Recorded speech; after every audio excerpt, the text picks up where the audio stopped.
Nous voulons bénir le Seigneur au sujet de chacune de vos vies.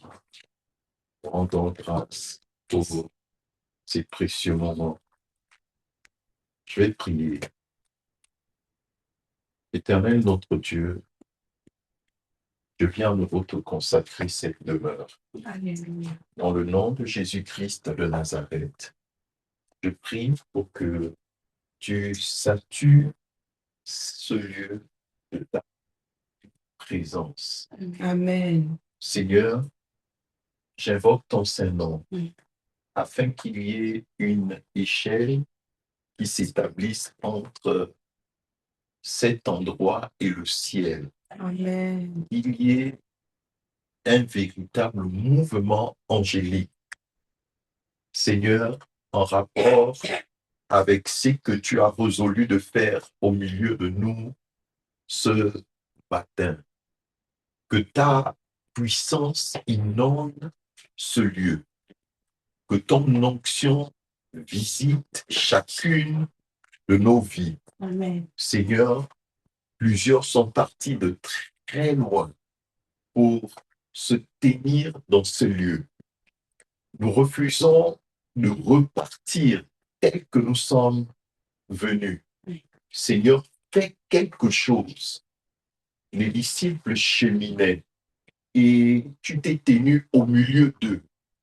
Seigneur, une conversation s'est déroulée entre vous et au bout d'un moment, après le partage du repas, Seigneur, tu as disparu du milieu des disciples d'Emmaüs.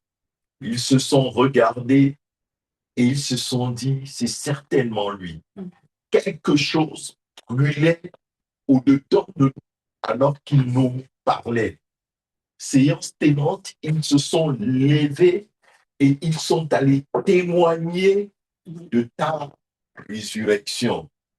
Merci, Seigneur, de ce que tu nous visites. Merci, Seigneur, de ce que tu nous restaures. Merci, Seigneur, de ce que tu fais pour nous au-delà de ce à quoi nous avons pu penser, même imaginer. Seigneur, je t'en supplie, que ton Esprit Saint soit à l'œuvre, comme au jour d'autrefois. Seigneur, dans les années 1900, alors que William Seymour et les autres se trouvaient dans une maison du côté d'Azusa Street, Seigneur Dieu, il te priait, il t'invoquait. Et pendant qu'il le faisait, la Bible dit que des langues semblables à des langues de feu se sont posées sur chacun d'entre eux. Et ils se mirent à parler en d'autres langues. Seigneur, je prie pour que toi qui es le même, hier, aujourd'hui et éternellement, tu puisses également nous visiter au travers de ton Esprit Saint. Amen. Sois loué, Père, pour ces précieux moments. Que toute la gloire te revienne pour tout. C'est dans le nom de Jésus que nous t'avons prié ainsi. Amen. Amen. Amen. Amen. Bonjour, que le Seigneur vous bénisse Amen. abondamment. Amen. Ça fait du bien de pouvoir se retrouver vivement, que Dieu nous accorde sa grâce afin que nous ayons cette salle que nous désirons tant pour la gloire de son nom. Que Dieu bénisse abondamment. Ce pupitre ressemble à celui que William Seymour utilisait dans son temps. J'étais là et je regardais et je disais, quand on considère l'histoire, les images, la description qu'on faisait du pupitre que William Seymour utilisait, on se rend bien compte que ça ressemblait à ça. J'étais là, dans le pupitre. Que Dieu bénisse. Lui, c'était une caisse à chaussures. Et ce qui se passait avec William Seymour, c'est qu'il posait sa tête et il priait. Et c'était ça le déroulé du culte. Et puis au bout d'un moment, la puissance de Dieu descendait. Le message était principalement centré sur le Saint-Esprit. Et ce qui se passait, c'est qu'il y avait des grands signes et des grands prodiges que Dieu opérait à cette époque-là. Nous parlons de la puissance du Saint-Esprit. Le monde est chargé de puissance. Et souvent, nous faisons face à des confrontations des puissances. Il y a plusieurs types de puissances qui interviennent en rapport avec le monde dans lequel nous vivons. Il y a par exemple ce qu'on appelle la puissance de la sorcellerie. Il y a des gens qui ont recours à la sorcellerie et au travers de leur pratique, ils ont la capacité d'influencer la destinée de certaines personnes au point où ces personnes-là s'alignent. Il y a des gens qui ont recours à des imprécations et à des incantations maléfiques. Au travers de ces imprécations et de ces incantations, il y a des puissances qui sont mises en mouvement et souvent ces puissances-là conduisent dans le couloir de la malédiction. Nous parlons de la puissance. Il y a ce qu'on appelle également la puissance de la méchanceté. C'est-à-dire que quelqu'un peut être rempli de rage envers une autre personne et ce qui va se passer, c'est que cette dernière est parfois capable d'aller jusqu'à tuer l'autre. C'est la puissance de la méchanceté. J'ai écouté un témoignage et c'est au sujet d'un certain un jeune homme congolais, je pense qu'il s'appelait Wally et qui réussissait bien, à peu près une trentaine d'années. Et ce qui va se passer en rapport avec ce jeune homme, c'est que derrière, on va formater un coup et puis il va être conduit dans une chambre d'hôtel et là, il va être assassiné. Ça s'est passé il y a à peu près quelques semaines de cela. Ça fait le buzz du côté du Congo démocratique. Donc ça, c'est l'expression de la puissance, de la méchanceté ou encore de la jalousie. Il y a plusieurs types de puissance. Il y a aussi ce qu'on appelle la puissance militaire. Par exemple, lorsque les États-Unis parlent, les autres se calment parce que derrière, ils ont un arsenal assez impressionnant avec la capacité de pouvoir décider de ce qui doit être fait, de ce qui ne doit pas être fait. Nous parlons de puissance. Il y a ce qu'on appelle aussi la puissance économique. Il y a aussi ce qu'on appelle la puissance politique. Lorsqu'on parle de la puissance politique, une autorité décide et puis ce qu'il a décidé, c'est exactement ce qui se fait. Donc, il y a plusieurs types puissance. Il y a aussi ce qu'on appelle la puissance de la maladie.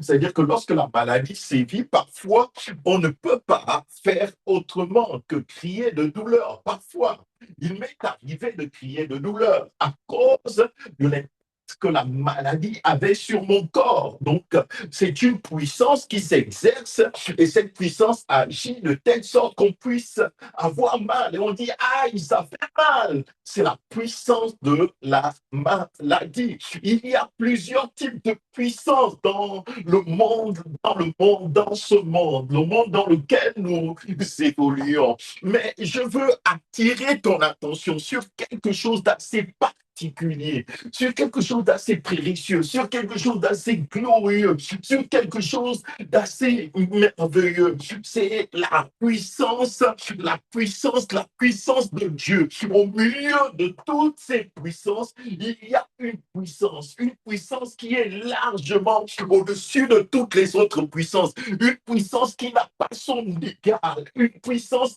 extraordinaire qui a la capacité d'extirper de la maladie, qui a la capacité de délivrer de la rage, qui a la capacité de délivrer de la sorcellerie, qui a la capacité de délivrer de la malédiction, qui a la capacité de briser les chaînes. Cette puissance n'a pas son égal. C'est la puissance du Saint-Esprit. C'est la puissance du Saint-Esprit. Le Saint-Esprit a toujours existé. Le Saint-Esprit est Dieu.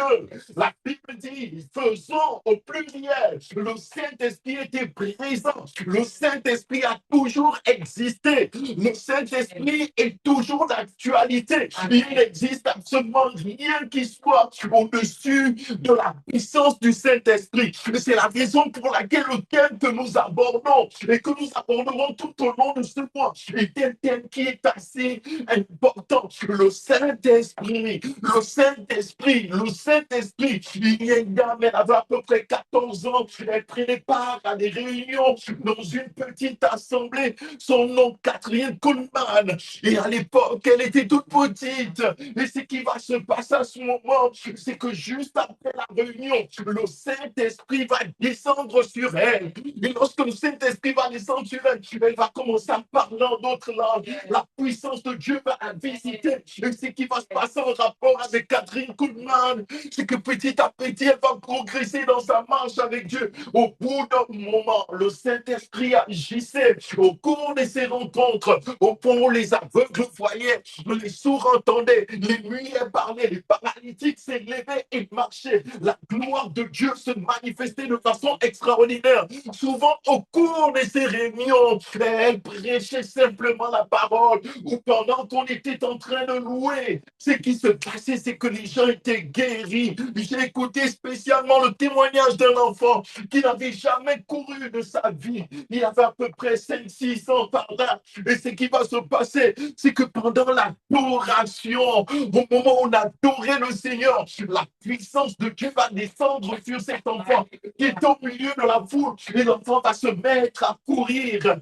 Et son grand-père va l'amener vers l'estrade en présentant l'enfant Catherine Kuhlman. Et Catherine Kuhlman va dire à l'enfant, cours, je l'ai vu, j'ai vu la vidéo. Et l'enfant va se mettre au bout d'un moment à courir au travers de la puissance du Saint-Esprit. Elle chérissait le Saint-Esprit. Elle chérissait le Saint-Esprit. Le Saint-Esprit était tellement cher pour elle. Le Saint-Esprit était tellement précieux pour elle, au point où elle passait le maximum de son temps avec le Saint-Esprit. Elle jeûnait constamment. Elle priait constamment. Elle était constamment dans la présence du Seigneur.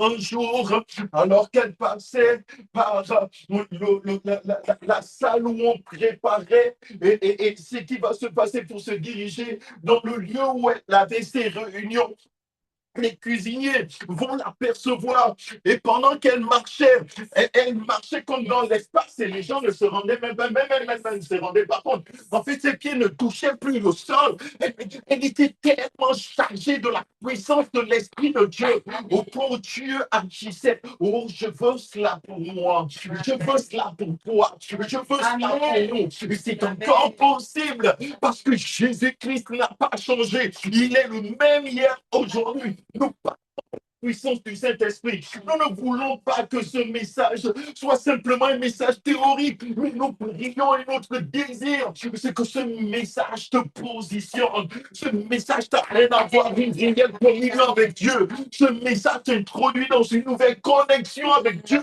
au point où la puissance de Dieu se manifeste, au point où la puissance de Dieu devient agissante en rapport avec tout ce qu'il a prévu pour toi. Il n'existe pas de puissance qui soit semblable à la puissance du Saint-Esprit. Lorsque Jésus-Christ vient dans ce monde, nous allons lire ensemble Luc, si quelqu'un peut le lire pour nous. Luc chapitre 4 à partir du verset 18.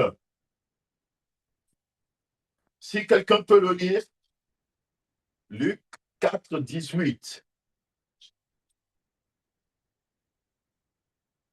Nous parlons de la puissance du Saint-Esprit. Une fois, c'était à Port-Gentil.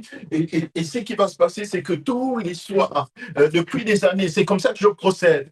En fait, ce qui se passe, c'est que je ne dors pas sans avoir prié. Et souvent, je prie pour les miens. Je ne peux pas ne pas prier. J'intercède en faveur de chacun individuellement. Je prie pour les uns et les autres dans l'Église. Et c'est comme ça que j'ai fait depuis des années. Or, à cette époque-là, j'étais encore au lycée et j'étais converti déjà. Je témoignais de Dieu. Et ce qui va se passer, c'est qu'un soir, dans la chambre de fortune où je me trouvais, oh, oh, oh, ça s'est passé il y a de cela bien des années. Mais en fait, lorsque j'en parle, c'est comme si c'était hier que ça s'était passé. C'était difficile pour moi. Je dormais dans une chambrette de fortune et il n'y avait pas de ciment au sol, c'était du sable. Et il y avait un lit qui était posé sur du sable, un vieux lit. Et juste au pied du lit, il y avait un petit compte plaqué. Et la maison était chargée de termites, la pièce en question. On pouvait entendre les termites ronger le bois. Quand il pleuvait, euh, l'eau pénétrait dans la chambrette en question. On avait mis des sachets, des sacs plastiques au-dessus pour retenir l'eau. Mais parfois, l'eau réussissait à s'infiltrer. Et donc, sur le lit, lorsqu'il pleuvait, il fallait esquiver l'eau.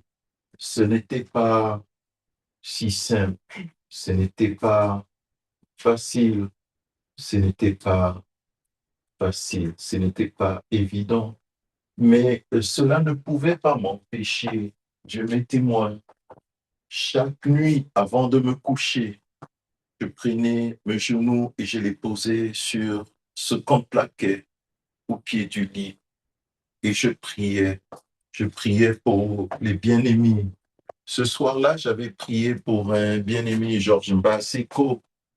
J'avais prié pour Pierre Abougué et je me souviens comme si c'était hier. Et j'avais prié pour bien d'autres et c'est ce que je fais régulièrement. Et cette nuit-là, je m'étais endormi après avoir prié. Et pendant que j'étais allongé, la puissance de Dieu est venue vers moi. Le Saint-Esprit est descendu dans ce lieu.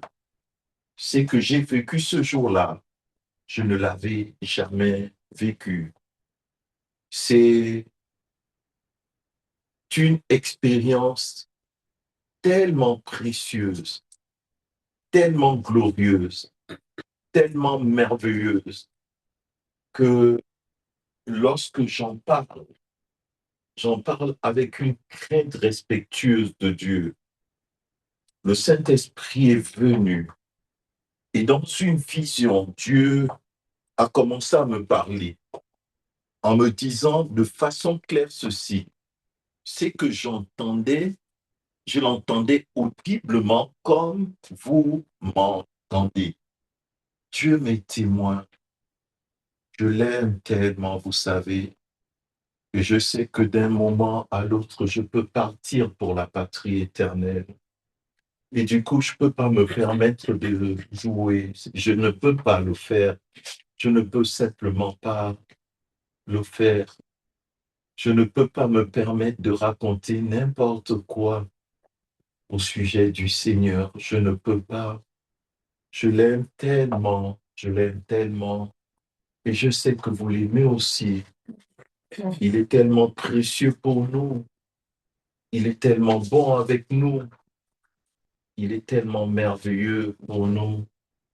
Nous le chérissons et nous l'aimons de tout notre cœur. Vous savez, le Saint-Esprit va descendre et va commencer à me parler. J'entendais sa voix comme vous entendez ma voix.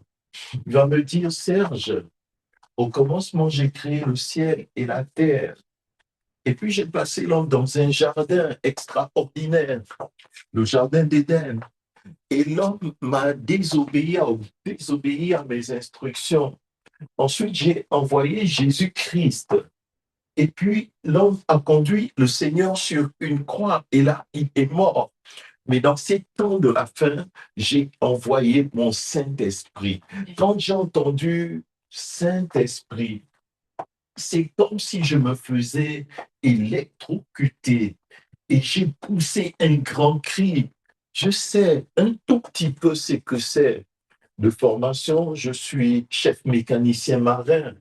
Et donc, j'ai travaillé sur les alternateurs, j'ai reçu des décharges électriques. Je sais un tout petit peu ce que c'est recevoir une décharge électrique.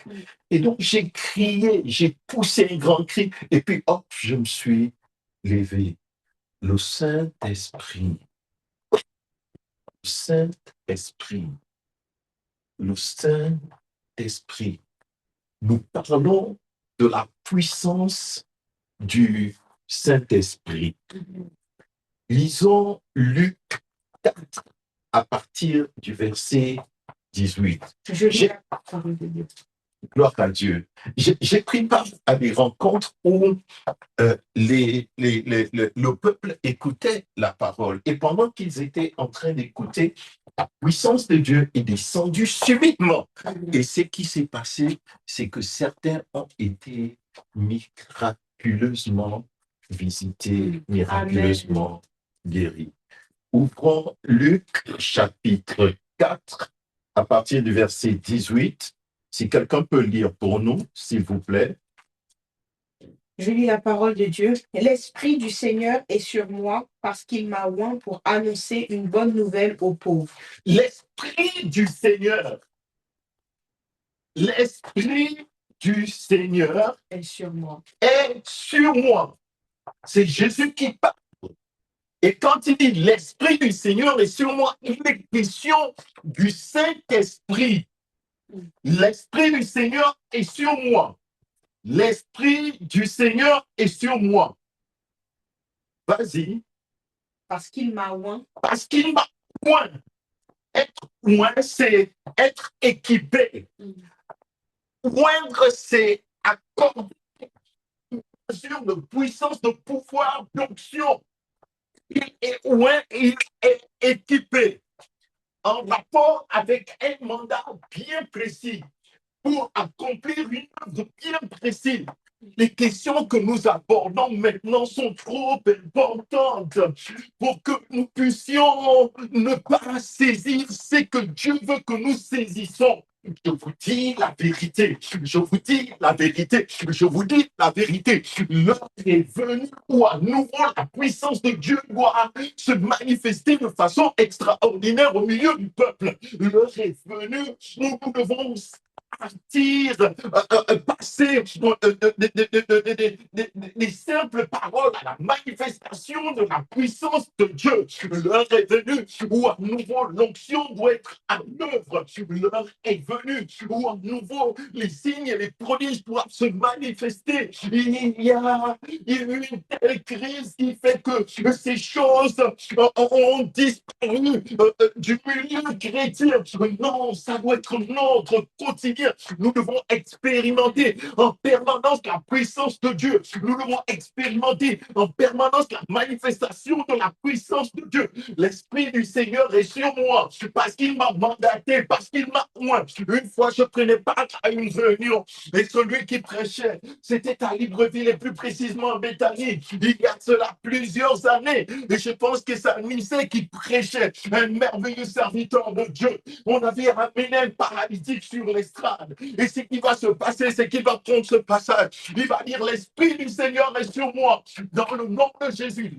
Maintenant, j'ai vu le paralytique se tenir sur ses pieds, et se tenir debout. Lisez les Saintes Écritures. Jésus-Christ est le même hier, aujourd'hui et éternellement. Il n'a pas changé. Il n'existe aucune raison que lorsque Catherine Kuhlman prenait sa Bible et qu'elle la tenait, Dieu agissait puissamment. Et lorsque moi je tiens ma Bible, rien ne se passe. J'ai dit, la donne va changer, la donne va changer, parce que Dieu ne fait exception de personne. Il t'accorde l'onction nécessaire pour te permettre d'atteindre les buts qu'il s'est fixés pour toi. Jésus-Christ vient et il décline son programme, il décline sa mission, il décline son mandat. Il dit, l'Esprit du Seigneur est sur moi. Il est sur moi parce qu'il m'a équipé. Il est sur moi. Je parle de Jésus, le Fils du Dieu vivant, le Créateur du ciel et de la terre, celui au sujet duquel il est dit dans Jean 1, au commencement était la parole était avec Dieu, et la parole était Dieu.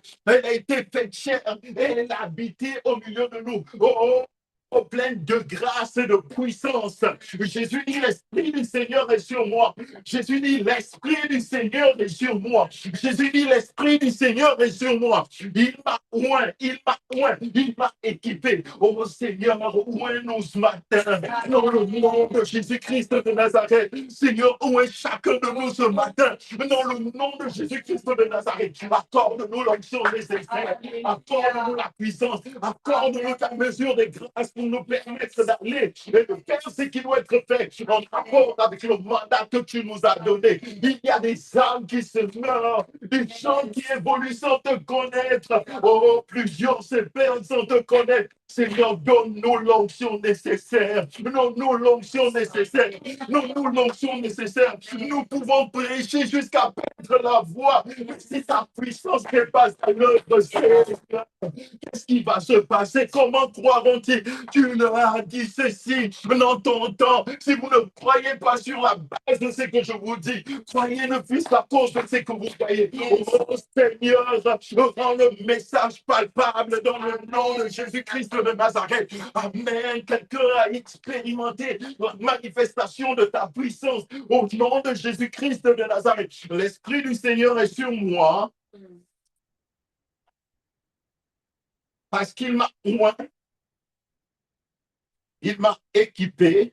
Vas-y, la suite. Pour annoncer une bonne nouvelle aux pauvres. Pour annoncer une bonne nouvelle aux pauvres. Nous entendons et nous écoutons souvent des mauvaises nouvelles. À gauche et à droite, il y a des mauvaises nouvelles. Lorsque nous mettons la télé en jour, il y a eu ceci en Israël, il y a eu ceci en Iran, il y a eu ceci au Liban. Et c'est horrible ce que nous entendons. Les mauvaises nouvelles, les mauvaises nouvelles, les mauvaises nouvelles. Parfois, nous allons à l'hôpital. Mauvaise nouvelle, mais le Seigneur ne peut rien pour vous. Mauvaise nouvelle, parfois nous cherchons du travail, mauvaise nouvelle, on ne peut pas vous trouver un emploi, mauvaise nouvelle, mauvaise nouvelle, mauvaise nouvelle, mauvaise nouvelle. Ce monde est chargé de mauvaises nouvelles. Et à l'époque, déjà, le monde était chargé de mauvaises nouvelles. Je vous ai parlé de la confrontation de puissance. Jésus vient, il dit, l'Esprit du Seigneur est sur moi, parce qu'il m'a oué.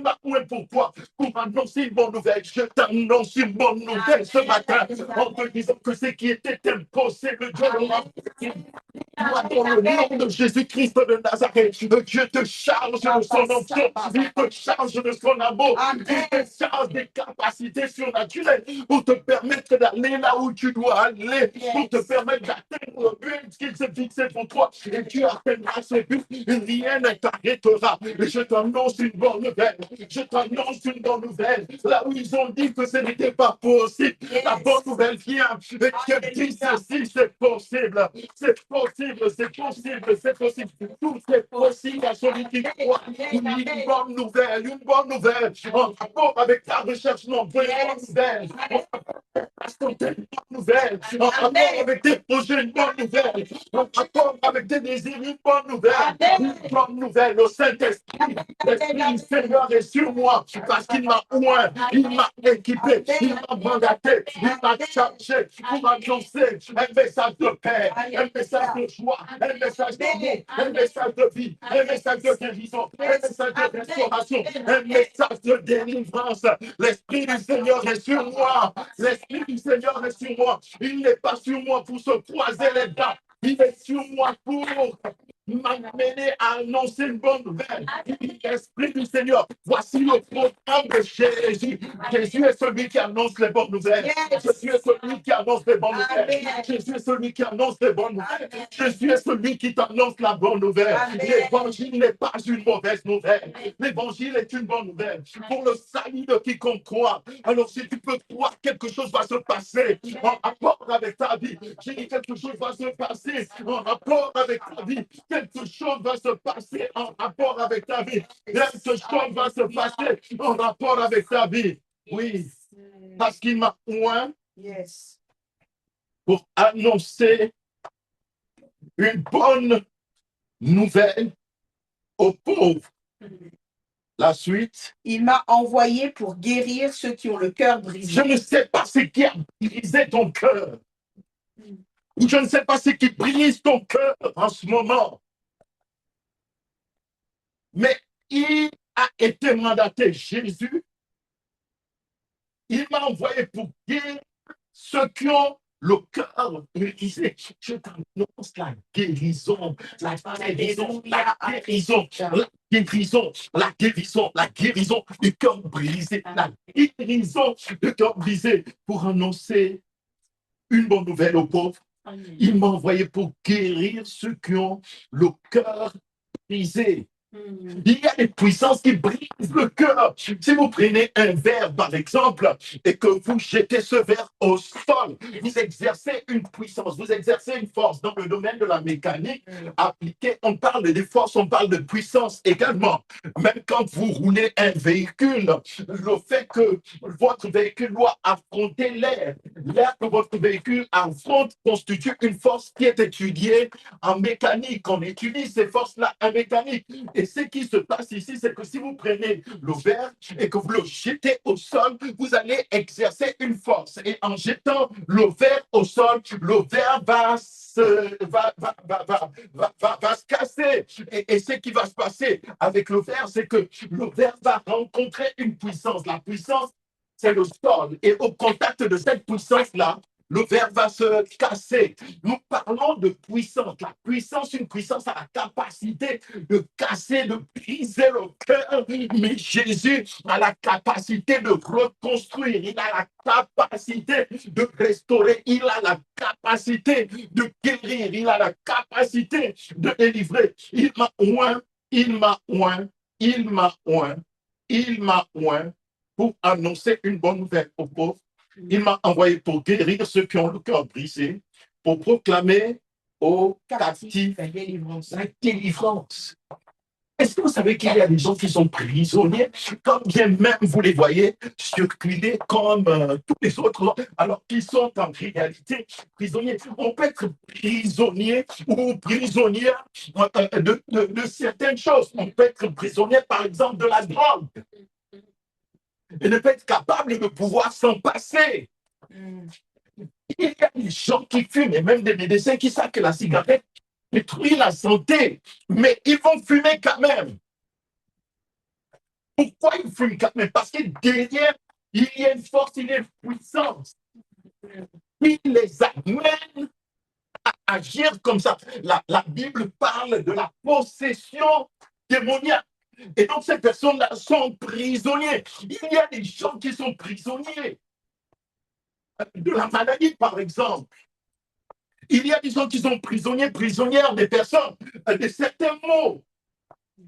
Et Jésus vient pour libérer les captifs. La Bible nous parle d'un jeune homme qui était lunatique, en d'autres termes, épileptique, dans Matthieu au chapitre 17. Et ce qui va se passer en rapport avec ce jeune homme, souvent lorsqu'il était à côté du feu, il tombait, lorsqu'il était à côté de l'eau, il tombait. En fait, il y a un esprit qui le saisissait et qui le jetait dans l'eau. Il y a un esprit qui le saisissait et qui le jetait dans là où il y avait du feu. Et vous pouvez imaginer ce jeune homme avec des cicatrices et des blessures un peu partout. J'ai rencontré un jeune homme qui était épileptique il y a de cela plusieurs années. Et ce jeune homme avait des marques, des cicatrices, des brûlures sur son corps. L'épilepsie agissait sur lui au point où il était constamment en train d'écumer. Parfois, on pensait même qu'il allait pouvoir passer. Mais ce qui est extraordinaire, c'est qu'à cette époque-là, nous avons prié pour lui.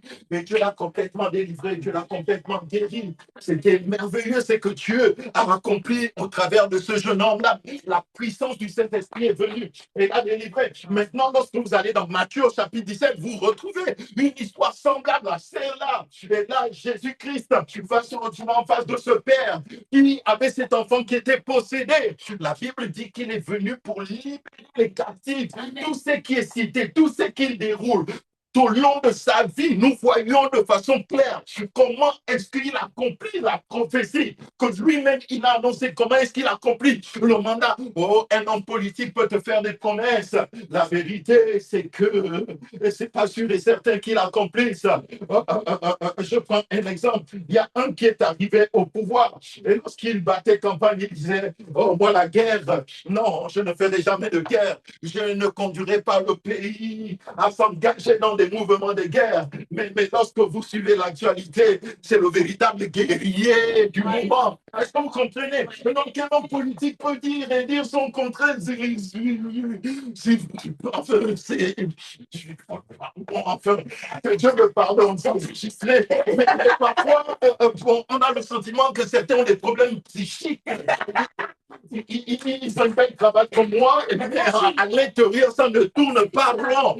Nous parlons, Jésus est venu pour délivrer ce type de cas-là aussi. Lui aussi a besoin de délivrance. C'est la raison pour laquelle nous ne le condamnons pas. Au contraire, nous prions pour lui afin que Dieu l'aide et que Dieu puisse le délivrer parce qu'il y a des milliers d'innocents qui meurent. Oh, c'est affreux, c'est horrible. Vous savez quoi? J'ai débranché mon poste téléviseur. J'ai dit, ça m'est assez, je suis fatigué. À 20 heures de regarder ces choses-là, à suivre ça, je suis fatigué, je vous dis, j'ai débranché le téléviseur pour ne plus avoir à regarder toutes ces choses qui sont horribles. Et on ne peut pas voir ça sans se tenir à la brèche et sans se mettre à prier. À un moment, j'ai dit, Seigneur, j'ai pas envie. Et puis, il y a comme une voix qui me disait, mais Serge, ce sont les signes qui sont annoncés dans Matthieu 24. C'est important que tu saches que lorsqu'il y aura des guerres et des bruits de guerre, sache que je suis à la porte. C'est ce qui a été annoncé, tout ce qui est annoncé, c'est accompli intégralement. Oh, c'est pratiquement notre heure. Il est venu pour délivrer les captifs, pour proclamer aux captifs la délivrance et aux aveugles le recouvrement de la vue. Est-ce que vous comprenez? Je dis, c'est que tu voulais voir et que tu ne voyais pas Dieu. Il y a des aveugles nés. Ça veut dire que tu es aveugle. Ça veut dire que bon, tu sais où se trouve la cigarette et tu peux voir la cigarette. Mais quand c'est des choses qui sont étroitement liées à ton bonheur, tu ne vois pas. Je dis, tes yeux s'ouvrent au nom de Jésus-Christ de Nazareth afin que tu puisses voir la gloire de Dieu, la manifestation de la puissance de Dieu, les bénédictions de Dieu en rapport avec ta vie. Oh Seigneur, ouvre mes yeux afin que je puisse voir les paralytiques s'élever et marcher. Ouvre mes yeux afin que je puisse voir les sourds entendre, les muets parler. Seigneur, ouvre mes yeux afin que quelque chose puisse se passer. Je veux voir. Je ferme mes yeux à tout ce qui n'est pas de toi. Et je ouvre à ce qui est de toi au nom de Jésus-Christ de Nazareth. Au nom de Jésus-Christ de Nazareth. Au nom de Jésus-Christ de Nazareth. Pour et aux aveugles le recouvrement de la vue. Amen. Ensuite, pour renvoyer libres les opprimés. Pour renvoyer les opprimés. Je suis libre, tu étais opprimé et Dieu te libère. Il te libère et il va renvoyer libre les opprimés. Oh, la liberté, c'est quelque chose d'extraordinaire. Yes. La liberté, c'est vraiment quelque chose de merveilleux. Et parfois, vous voyez des oiseaux dans les cages et vous avez simplement pitié d'eux. Parce qu'en fait, ils n'ont pas été créés pour être dans ces cages-là. Ils ont été créés pour voler en toute liberté. Mais voyez-vous, une intelligence supérieure à la leur les a saisis et les a mis simplement dans une cage. Mais Jésus est venu pour rendre libres les opprimés, renvoyer libres les opprimés. Oh, autrefois j'étais dans une cage et puis Jésus est venu. Il a déverrouillé la cage et puis maintenant Dieu est libre en Christ. Je suis libre. Alléluia. Amen. À Dieu pour la liberté que le Seigneur m'accorde. Au verset 19. Pour publier une année de grâce du Seigneur. Pour publier une année de grâce du Seigneur. La grâce, c'est pas seulement aujourd'hui, c'est pas seulement demain, mais c'est toute l'année. J'ai dit la grâce, publier une année de grâce. La grâce, c'est la faveur. La grâce, c'est la bénédiction. La grâce, c'est la joie. La grâce, c'est la guérison. La grâce, c'est la restauration. Pour publier une année de grâce du Seigneur. Une année de grâce du Seigneur. Au verset 20. Ensuite, il roula le livre, le remit au serviteur et s'assit. Tous ceux qui se trouvaient dans la synagogue avaient les regards fixés sur lui. Alors il commença à leur dire, aujourd'hui même, cette parole de l'écriture que vous venez d'entendre est accomplie. Je proclame l'accomplissement de ces paroles en rapport avec chacune de nos vies dans le nom de Jésus-Christ de Nazareth. L'accomplissement de chacune de ces paroles au nom de Jésus. Les besoins liés à chaque domaine de sa vie sont pourvus au moyen de sa grâce au nom de Jésus-Christ de Nazareth. Dieu te visite et Dieu te fait du bien. Jésus a marché dans cette dimension où les signes et les prodiges accompagnaient la manifestation de la puissance de Dieu était là. On peut le retrouver dans Matthieu 17, comme je disais, dans Luc au chapitre 10, au verset 13, on voit Jésus également à l'œuvre avec les disciples et les apôtres, alors que la tempête faisait rage et que la barque était sur le point de chavirer, de s'écrouler. Jésus va parler à la tempête va s'arrêter. La puissance de la tempête ne pourra absolument rien. J'ai dit dans chaque domaine, peu importe le domaine, la puissance du Seigneur, la puissance du Saint-Esprit, la puissance du Saint-Esprit n'a pas son semblable face à la tempête. La puissance du Saint-Esprit va vaincre la puissance de la tempête. La puissance du Saint-Esprit, comme nous l'avons vu, va vaincre la puissance de la cécité. La puissance du Saint-Esprit va vaincre la puissance de la maladie, peu importe la maladie. La puissance du Saint-Esprit va agir au point de délivrer ce fils qui était lunatique. Maintenant, quand nous considérons les Saintes Écritures, nous voyons la manifestation de l'amour de Dieu au travers de la puissance du Saint-Esprit. Je dis, Dieu t'aime tellement. Je dis, Dieu t'aime tellement. Je dis, Dieu t'aime tellement. Et son amour pour toi est tellement puissant qu'il est capable de faire pour toi ce qu'aucun homme, aucune femme ne serait capable de faire, ce qu'aucun être ne serait capable de faire. Je ne sais pas dans quoi tu as été plongé, mais ce que je sais, c'est que le Saint-Esprit, la puissance du Saint-Esprit a la capacité de briser tes chaînes, a la capacité de te délivrer de la captivité. Nous parlons de la puissance du Saint-Esprit. Nous parlons de la puissance du Saint-Esprit. Dans Actes au chapitre 10, au verset 38, il dit, vous savez comment Dieu a moins de force et de puissance. Jésus-Christ de Nazareth, qui allait de lieu en lieu, nous faisant du bien, délivrant tous ceux qui étaient sous l'empire du diable, car Dieu était avec lui. La puissance du Saint-Esprit, la puissance du Saint-Esprit, la puissance du Saint-Esprit, la puissance du Saint-Esprit. Regardez comment elle se manifestait, regardez comment elle agissait, regardez comment elle opérait, regardez la puissance du Saint-Esprit à l'œuvre. Maintenant, quand on lit 1 Corinthiens 3, 16, si on peut lire. Je lis la parole de Dieu, 1 Corinthiens, chapitre 3, au verset 16. Ne savez-vous pas que vous êtes le temple de Dieu et que l'Esprit de Dieu habite en vous? Ne savez-vous pas que vous êtes le temple de Dieu et que l'Esprit de Dieu habite en vous? On va lire 1 Corinthiens 2, verset 4. 1 Corinthiens chapitre 2 au verset 4. Et ma parole et ma prédication ne reposaient pas sur les discours persuasifs de la sagesse, mais sur une démonstration d'esprit et de puissance. On va lire maintenant Jean chapitre 16, verset 7.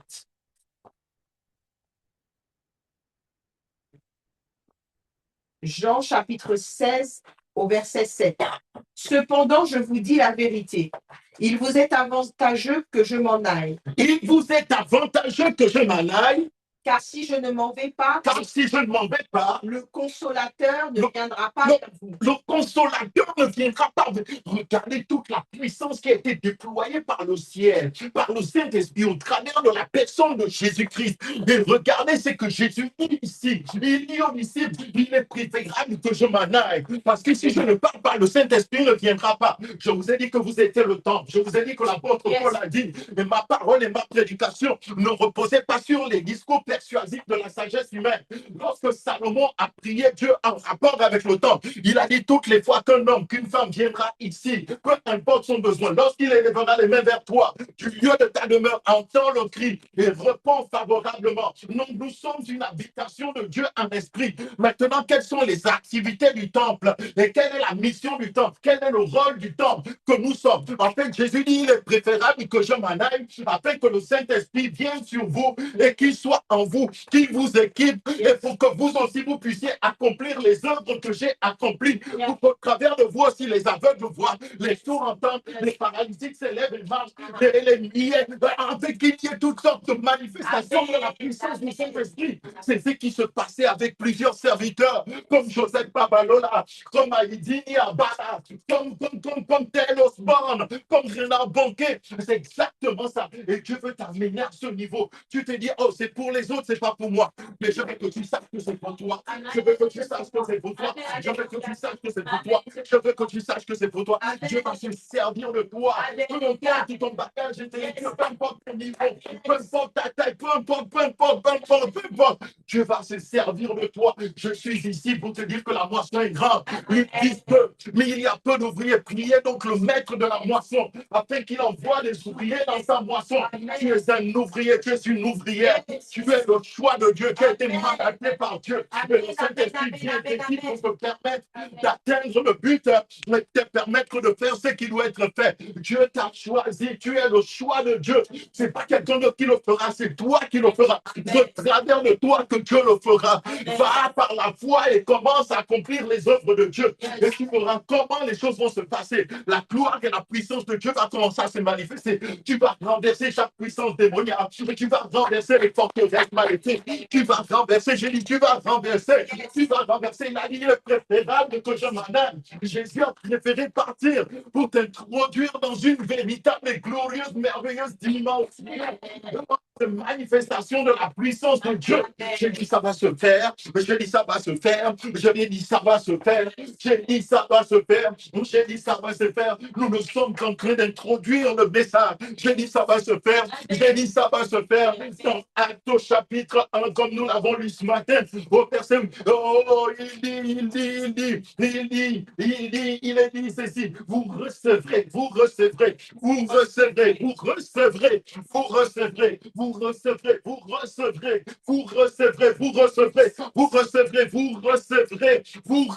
une puissance. Oh, de là où tu es, j'ai envie que tu dises ceci, je reçois une puissance, je reçois une puissance qui va renverser les puissances maléfiques, qui va renverser la puissance de la maladie, qui va renverser les forces du mal, qui va renverser les forces démoniaques, une puissance qui est largement au-dessus de la puissance démoniaque, au-dessus de la puissance de la sorcellerie, au-dessus de toute forme de puissance. La Bible dit que le jour de la Pentecôte, alors qu'ils étaient là, les langues semblables à des langues de feu se sont posées sur eux. On reçoit cela maintenant dans le nom de Jésus.